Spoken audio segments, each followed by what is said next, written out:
ચાલો વિદ્યાર્થી મિત્રો, આપણે આગળ નાણાકીય નીતિના પરિમાણાત્મક સાધનો સવિસ્તાર સમજાવો એ પ્રશ્નનો જવાબ સમજીશું.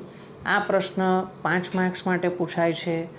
પ્રશ્ન: ભારતીય રિઝર્વ બેંકની નાણાકીય નીતિના પરિમાણાત્મક સાધનો સવિસ્તાર સમજાવો. સૌથી પહેલાં એનો અર્થ: પરિમાણાત્મક સાધનો એટલે શું? નાણાકીય નીતિના જે સાધનો સમગ્ર અર્થતંત્ર પર એક સરખી અસર પહોંચાડે છે તેને પરિમાણાત્મક સાધનો કે સામાન્ય સાધનો કહેવાય છે. ફરીથી, નાણાકીય નીતિના જે સાધનો સમગ્ર અર્થતંત્ર પર એક સરખી અસર પહોંચાડે છે તેને પરિમાણાત્મક સાધનો કે સામાન્ય સાધનો કહેવાય છે. આવા પરિમાણાત્મક સાધનોનો પહેલો મુદ્દો છે એ છે બેંક રેટ. જ્યારે વેપારી બેંકો નાણાંની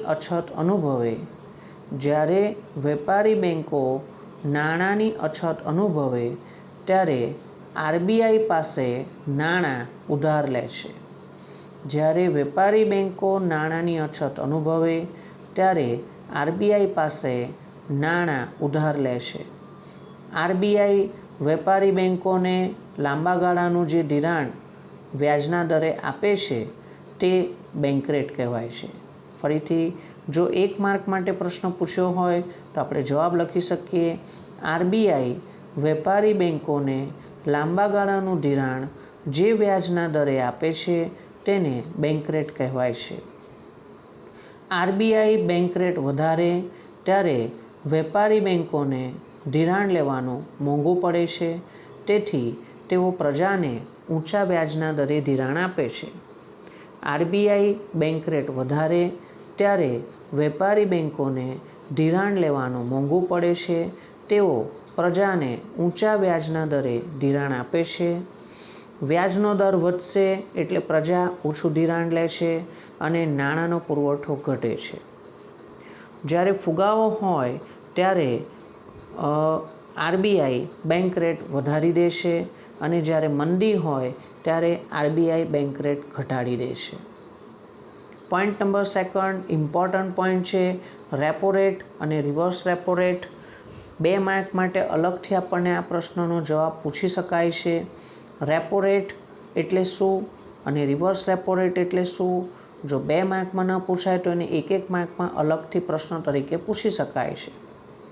જવાબ: જ્યારે વેપારી બેંકોને ખૂબ ટૂંકા ગાળા માટે એટલે કેટલા 1 દિવસ, 7 દિવસ કે 15 દિવસ માટે નાણાંની જરૂર પડે છે ત્યારે તેઓ આરબીઆઈ પાસે નાણું લે છે. ફરીથી, જ્યારે વેપારી બેંકોને ખૂબ જ ટૂંકા ગાળા માટે એટલે કે 1 દિવસ, 7 દિવસ કે 15 દિવસ માટે નાણાંની જરૂર પડે છે ત્યારે તેઓ આરબીઆઈ પાસે નાણું લે છે. જે દરે આરબીઆઈ વેપારી બેંકોને નાણું આપે છે તેને રેપો રેટ કહેવાય છે. જે દરે આરબીઆઈ વેપારી બેંકોને નાણું આપે છે તેને રેપો રેટ કહેવાય છે. ફુગાવાના સમયે આરબીઆઈ રેપો રેટ વધારી દે છે, જ્યારે મંદીના સમયમાં આરબીઆઈ રેપો રેટ નીચો કરે છે. બીજો અર્થ આપણે રિવર્સ રેપો રેટનો એવો સમજી શકીએ કે જે વ્યાજના દરે આરબીઆઈ વેપારી બેંકો પાસેથી ટૂંકા ગાળાનું ધિરાણ લે છે. જે વ્યાજના દરે આરબીઆઈ વેપારી બેંકો પાસેથી ટૂંકા ગાળાનું ધિરાણ લે છે તે વ્યાજના દરને રિવર્સ રેપો રેટ કહે છે. જે વ્યાજના દરે આરબીઆઈ વેપારી બેંકો પાસેથી ટૂંકા ગાળાનું ધિરાણ લે છે તે દરને રિવર્સ રેપો રેટ કહે છે. પોઈન્ટ નંબર 3 કપરા સમયમાં સ્થિરતા લાવવાની જોગવાઈ. સતત કપરા સંજોગો ચાલતા હોય એટલે કે નાણાંની કટોકટી હોય, નાણાંની અછત અનુભવાતી હોય તેવા સમયે વેપારી બેંકો આરબીઆઈ પાસે સરકારી જામીનગીરીઓ ગીરવે મૂકે છે અને નિર્ધારિત દરે ધિરાણ લે છે. આ દર રેપો રેટ કરતાં વધુ હોય છે. નંબર 4 રોકડ અનામતના પ્રમાણમાં ફેરફાર. રોકડ અનામતનું પ્રમાણ, જેને કેશ રિઝર્વ રેશિયો CRR તરીકે પણ આપણે ઓળખીએ છીએ, RBIની ઈસવીસન 1934ની ધારા મુજબ દરેક વેપારી બેન્કોએ પોતાની થાપણોના અમુક ટકા જેટલી રકમ RBI પાસે રોકડ અનામત તરીકે રાખવાની હોય છે. ફરીથી, RBIની 1934ની ધારા મુજબ દરેક વેપારી બેન્કોએ પોતાની થાપણોના અમુક ટકા જેટલી રકમ RBI પાસે રોકડ અનામત તરીકે રાખવાની હોય છે. 1962 પછી કુલ થાપણોના 3% થી 15%ની વચ્ચે CRR રાખવાનું નક્કી થયું છે. 1962 પછી કુલ થાપણોના 3% થી 15%ની વચ્ચે CRR રાખવાનું નક્કી થયું છે. જો CRR વધશે તો બેન્કો પાસે શાક સર્જન કરવા માટે ઓછું નાણું રહે છે અને પ્રજાને ઓછું ધિરાણ આપે છે. તેથી નાણાંનો પુરવઠો ઘટે છે અને ફુગાવો નીચો રહે છે. મંદીનો સમય હોય ત્યારે CRR ઓછો કરવામાં આવે છે અને ફુગાવાનો સમય હોય, તેજીનો માહોલ હોય ત્યારે CRR વધારી દેવામાં આવે છે. એક કાલ્પનિક ઉદાહરણ દ્વારા એની હું સમજૂતી આપું. દાખલા તરીકે, બેંકને 100 રૂપિયાની થાપણ મળે છે. CRR 10% રાખવાનો હોય એટલે બેંક 10% પ્રમાણે 10 રૂપિયા રોકડ રિઝર્વ બેંકમાં જમા કરાવશે અને 90 રૂપિયાનું ધિરાણ આપી શકે છે.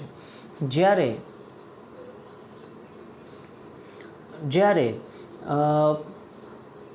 CRR વધારી દેવામાં આવે, ધારો કે 10%થી વધારીને 15% કરી દેવામાં આવે તો શું થશે? તો હવે રિઝર્વ બેંકની પાસે વેપારી બેંકોએ 15% પ્રમાણે 15 રૂપિયા રાખવાના અને લોન 85 રૂપિયાની આપી શકાશે. જેથી આપણે એવું કહી શકીએ કે લોનની રકમ ઓછી થઈ ગઈ. ફુગાવાનો સમય હોય ત્યારે CRR વધારી દેવાનો અને જો મંદીનો માહોલ હોય તો CRR ઘટાડવામાં આવે છે. CRR ઘટાડીને 8% કરવામાં આવે તો હવે 8 રૂપિયા પ્રમાણે બેંકે રોકડ અનામત રાખીને બાકીની 92 રૂપિયાની તમે લોન આપી શકો છો. લોનની રકમ વધી શકે છે. મંદીના સમયમાં CRR ઓછો કરવાનો, ફુગાવાના સમયમાં CRR વધારવાનો. નંબર 5, કાયદામાન્ય પ્રવાહિતાનું પ્રમાણ, જેને અંગ્રેજીમાં સ્ટેચ્યુટરી લિક્વિડિટી રેશિયો SLR તરીકે ઓળખવામાં આવે છે. બેન્કિંગ રેગ્યુલેશન એક્ટ મુજબ દરેક વેપારી બેંક CRR થી જુદા, CRR એટલે કેશ રિઝર્વ રેશિયો, રોકડ અનામતનું પ્રમાણથી જુદા અને તે ઉપરાંત પોતાની થાપણોના 25% જેટલું મૂલ્ય નકદ એટલે કેશ, સોનું, સરકારી જામીનગીરીઓ વગેરે સ્વરૂપે રાખવું પડે છે, જેને કાયદામાન્ય પ્રવાહિતાનું પ્રમાણ કહે છે. જો SLR વધુ હોય તો પ્રજાને ઓછું ધિરાણ મળે છે અને જો SLR નીચો હોય તો પ્રજાને વધુ ધિરાણ મળી શકે છે. નંબર 6, ખુલ્લા બજારના કાર્યો.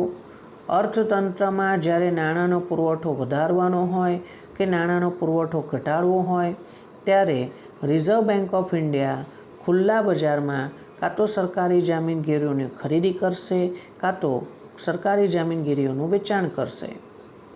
જ્યારે RBI સરકાર પાસેથી જામીનગીરીઓની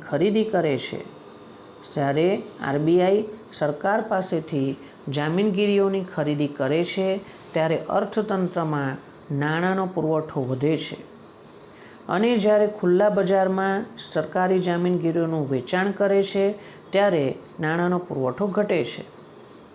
ફુગાવા કે મંદીના નિયંત્રણ માટે આ કાર્ય થતું હોય છે. બરાબર. ખુલ્લા બજારમાં કાં તો સરકારી જામીનગીરીઓનું વેચાણ કરવાનું, જ્યારે ફુગાવો થતો હોય ત્યારે નાણાંનો પુરવઠો ઘટાડવા માટે, અને જ્યારે મંદીનો માહોલ હોય ત્યારે નાણાંનો પુરવઠો વધારવા માટે RBI સરકાર પાસેથી જામીનગીરીઓની ખરીદી કરે છે. છેલ્લો પોઈન્ટ નંબર 7 છે સ્ટરીલાઇઝેશનની નીતિ. જ્યારે દેશમાં વધુ પ્રમાણમાં વિદેશી હુંડિયામણ આવે કે દેશની બહાર જાય, દેશમાં વધુ પ્રમાણમાં વિદેશી હુંડિયામણ આવે કે દેશની બહાર જાય તો આરબીઆઈ હુંડિયામણની પુરાંત એટલે વધારો, સરપ્લસ અથવા તો ખોટ, ખાધ, ડેફિસિટ પડવી, ખૂટવું જેટલા પ્રમાણમાં સરકારી જામીનગીરીઓ ખુલ્લા બજારમાં કાં તો ખરીદી કરે છે કાં તો વેચાણ કરે છે અને પોતાના લેણદેણનું તુલાનું જે સરવૈયું છે, આયાત નિકાસનું જે હિસાબ છે, બરાબર, એને સમતોલ કરવાનો પ્રયત્ન કરે છે. એટલે અહીં એવું થાય છે કે ધારો કે એવું સમજો કે આપણા દેશમાંથી વિદેશોમાં જે નિકાસ કરવામાં આવી એ કમાણી પેટે આપણને 100 કરોડ રૂપિયાની આવક થઈ, 100 કરોડ ડોલરની આવક થઈ અને એની સામે આપણે 80 કરોડ ડોલરની આયાતો કરવામાં આવી છે. એટલે આપણે 80 કરોડ ડોલર ચૂકવવાના છે અને એની સામે 100 કરોડ ડોલર આપણે કમાયા છે. તો 20 કરોડ ડોલરનો જે વધારો છે, બરાબર, એ પુરાંત કહેવાય. અને કોઈક વખત આપણા દેશની નિકાસ કમાણી કરતાં આયાતોની ચૂકવણી વધી જાય તો પૈસા ખૂટે છે, વિદેશી હુંડિયામણ ખૂટે છે, એને વિદેશી હુંડિયામણની ખોટ કહેવાય. તો વિદેશી હુંડિયામણની પુરાંત હોય એટલા પ્રમાણમાં સરકારી જામીનગીરીઓ ખરીદી લેવાની અને ખોટ હોય એટલા પ્રમાણમાં સરકારી જામીનગીરીઓ વેચી દેવાની. આમ રિઝર્વ બેંક નાણાકીય નીતિના જે નાણાકીય સાધનો છે એમાં 7 સાધનોનો ઉપયોગ કરે છે, જે ફરીથી એક વખત હું મુદ્દા બોલી જાઉં છું. મુદ્દા નંબર 1 એ છે બેંક રેટ. મુદ્દા નંબર 2 રેપો રેટ અને રિવર્સ રેપો રેટ. મુદ્દા નંબર 3 કપરા સમયમાં સ્થિરતા લાવવાની જોગવાઈ. મુદ્દા નંબર 4 રોકડ અનામતના પ્રમાણમાં ફેરફાર. મુદ્દા નંબર 5 કાયદામાન્ય પ્રવાહિતાનું પ્રમાણ. મુદ્દા નંબર 6 ખુલ્લા બજારના કાર્યો અને મુદ્દા નંબર 7 સ્ટરીલાઇઝેશનની નીતિ. ઓકે.